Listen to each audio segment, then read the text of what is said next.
Broadcasting live from the Newsmax studio in New York City, here is Steve Malzberg.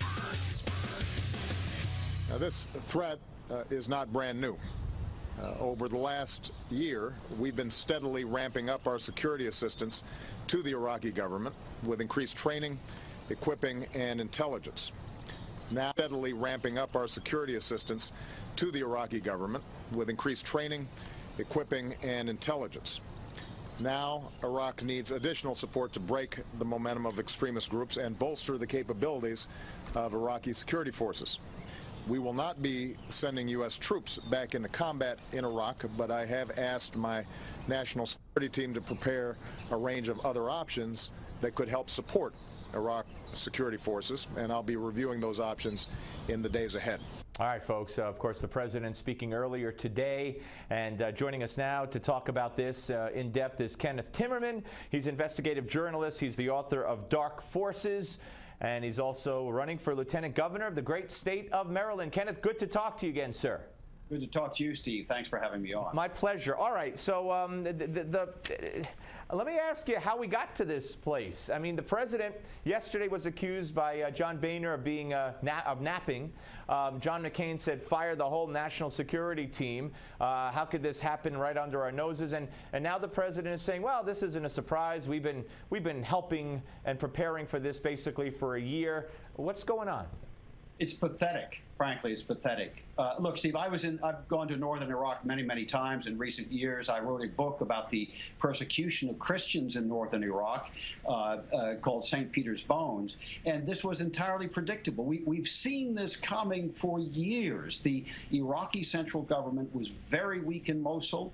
The Kurds were trying to encroach on Mosul and the whole Nineveh Plain area, which is where most of the Christians live. My fear really is that the next thing that's going to happen is that you're going to have huge massacres of Christians in Mosul and the surrounding areas, and this could lead to an Iraqi civil war. Well, we've had massacres of Christians in other parts of that world, and of course the numbers dwindling all over the Middle East when it comes to Christians. And as I said earlier in the show, if they're lucky, they're leaving on their own. But the president saying today that no boots on the ground, and I don't think anybody wants boots on the ground. But there were reports yesterday that the U.S. was asked for airstrikes while these terrorists were massing, while they were together, and they were denied. And now they're all spread out. Who are you going to strike and where? Now it's very difficult once they're inside the city of Mosul, which is, an enormous place. It's an urban area. When they were outside, and I know the outskirts of Mosul very well, there are places that they clearly could have hit them as they were gathering out in some of the desert areas or out. It's open country in many places. So if those airstrikes had been requested and they were refused, that is a disgrace. All right, talk about the nexus, if you will, between Syria and ISIS, and where ISIS came from. Yeah, ISIS, which is the Islamic State of Iraq, and the Sham, which is the Levant, or the area of Syria, Iraq, and Lebanon, is I would say the intelligent, war-smart brand of Al-Qaeda. They are very good at military strategy. They've shown it here. They just won a huge major city in Iraq with virtually no bloodshed. They got the army to walk away, to drop their weapons and walk away. Maliki is in big trouble. He's supported by the Islamic Republic of Iran and by the United States. Gee, that makes strange bedfellows, doesn't it? But ISIS is on the march. They now control territory, contiguous territory from northern Syria all the way over to Iraq and to Mosul. So this is a huge crescent of territory that they control. This is trouble for us and for our friends. Ralph Peters, who I'm sure you know well, Fox News strategic analyst and former military man himself, said that Obama's legacy will be a caliphate, along the lines of just how you described it, and possibly, if it extends into Baghdad, even further. I mean, is that something that is not beyond the realm of possibility? God forbid. God forbid. But you would have to say Obama is doing just about everything necessary to make that happen. And that I think is what is truly tragic. Benghazi was preventable. That's one of the things that I say in my new book, Dark Forces. The attack was preventable. The death of the ambassador the very night that it happened was preventable. We've had so many warnings, and yet the Obama White House has refused to heed them. You mentioned Iran and strange bedfellows. There are reports, in fact, today that the Revolutionary Guard, the Islamic Republican leadership, that they're talking about being willing to work with the United States to thwart this attack. Of course, for obvious, they have their own sectarian interests and strategic interests there. But can you see that alliance under this president of ours? I can indeed, and that's something that's extremely troubling, that we would make common cause with the Islamic Republic of Iran. And that would, that is what this president has been turning our alliances on their head. Instead of teaming up with Israel, instead of treating Israel as our best friend and our only true ally in the region, Obama has been dissing Israel from day one. Instead of helping our allies, such as Hosni Mubarak and others, to change in a democratic fashion, he dumps them.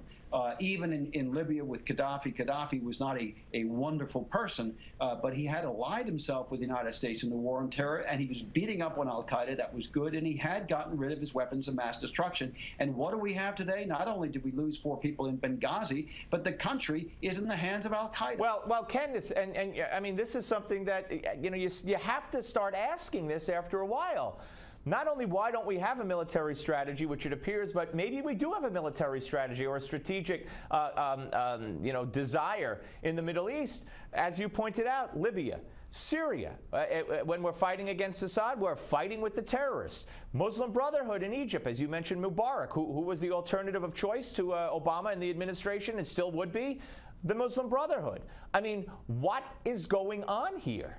Well, that's absolutely right. And I make that argument in some detail in Dark Forces, my book on Benghazi, that the administration has shifted strategically to support the Muslim Brotherhood and Islamist forces across the Middle East. Now, they try to draw the line. They try to make a distinction between the violent jihadis and the non-violent jihadis. Frankly, the difference is just a matter of timing and tactics. How soon do they kill you and how brutally do they murder you? But they're still going to set up the Islamic Caliphate. Right. It's like the good Taliban and the bad Taliban. And by the way, we're going to have you back when for the book in a few weeks. I know that, so I'm looking forward to that. You wrote a piece that appeared in the New York Post, for one, and that's where I read it, how the Taliban got their hands on modern U.S. missiles. We know how the ISIS in Iraq is getting their hands on some of our equipment that we gave to the Iraqi army. The Iraqi army's deserting, and the terrorists are taking over the equipment. How did the Taliban? Now, again, the good Taliban and the bad Taliban. Remember that one about a year or two ago. But how did they get their hands on our modern U.S. missiles? On Stinger missiles, nonetheless. I discovered as I was investigating the Benghazi attacks for my book that there had been a U.S. helicopter in July of 2012 that was hit by a Stinger missile. The missile luckily did not explode. It was fired by the Taliban.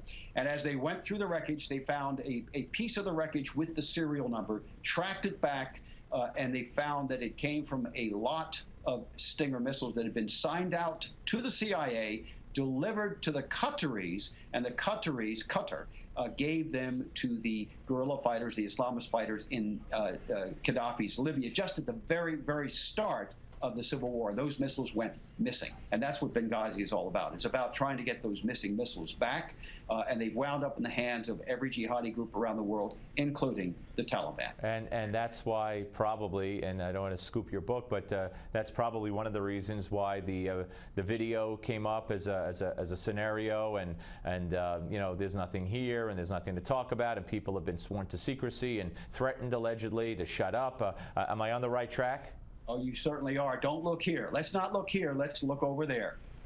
Yeah, very, very frightening. All right, so just quickly, coming back to where we started, what do you see happening in the immediate future here? How far could ISIS go, and what will be the repercussions?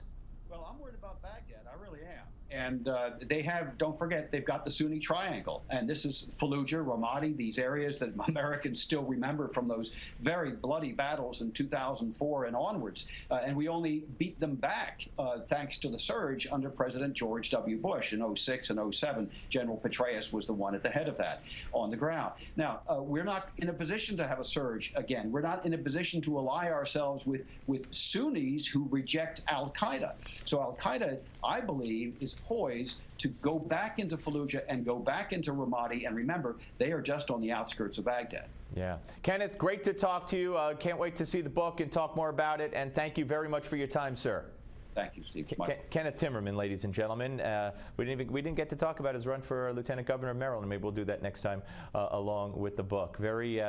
Look, we've talked about this at length today, yesterday. We're going to be talking about it well into next week, I would imagine, and beyond. And it's very, very serious. And I can't imagine being a vet or being a Gold Star family member of someone who died, gave their life in Iraq.